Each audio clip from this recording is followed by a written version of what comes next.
ঈদের বাকি আছে আর 2-3 দিন। বিবি একদিন বলে, খলিফাতুল মুসলিমিন, সামনে ঈদের আনন্দ, আমাদের বাজার রাখবে না?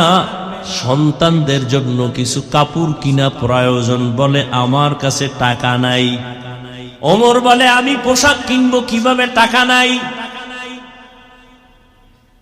এবার বিবি বুদ্ধি দেয়, আপনি অর্থ মন্ত্রণালয়ের যে জিম্মাদার আছে, দায়িত্ব আছে, তাকে চিঠি লেখেন আর বলে দেন 1 মাসের অগ্রিম টাকা দিয়ে দিতে, 1 মাস অগ্রিম বেতন। ওমর চিঠি লিখলেন, বাহককে বললেন, যাও, আবু ওবায়দা ইবনুল জাররাহ অর্থ মন্ত্রণালয়ের দায়িত্বে আছে, যাও আমার চিঠি দাও।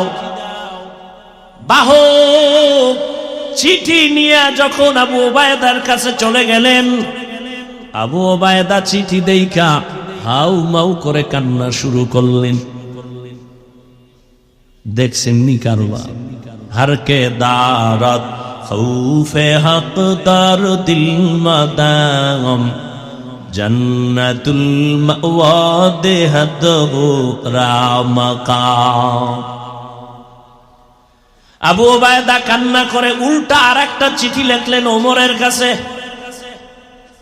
খলিফাতুল মুসলিমিন, আপনার কাছে আমার 2টা প্রশ্ন লিখে দিলাম, জবাব দিলে আমি 1 মাসের অগ্রিম বেতন দিয়া দিব।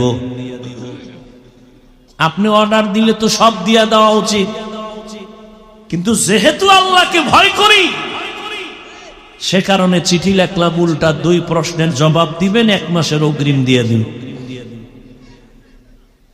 ওমরের কাছে যখন বাহক চিঠি দিয়ে দিল, খলিফাতুল মুসলিমিন ওমর চিঠি দেখা তিনিও কান্না শুরু করলেন। ওমর চোখের পানি ছেড়ে কাঁদতেছেন। চিঠির মধ্যে 2 প্রশ্ন লেখা। 1 প্রশ্ন হলো, ওমর খলিফাতুল মুসলিমিন, আপনি যে আগামী 1 মাসের অগ্রিম টাকা চাইলেন, গ্যারান্টি দেন আপনি আগামী মাস বাঁচবেননি।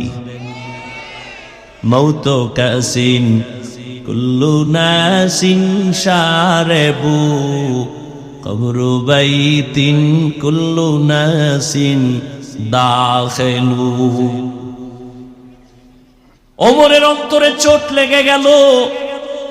দ্বিতীয় প্রশ্ন, খলিফাতুল মুসলিমিন, আজ আপনি ক্ষমতার চেয়ারে আছেন, আগামী মাস আপনি চেয়ারে থাকবেন কিনা, জনগণ রাখবে কিনা গ্যারান্টি? আগামী মাস জনগণ রাখবেনি নাকি আপনি জোহরের আগে যেতে হবে? গ্যারান্টি দেন, আগামী মাস বাঁচার গ্যারান্টি দেন।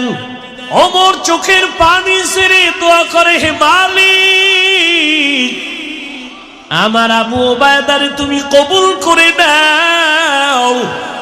আমার অন্তর চোখ আমার আবু ওবায়দা খুলে দিল।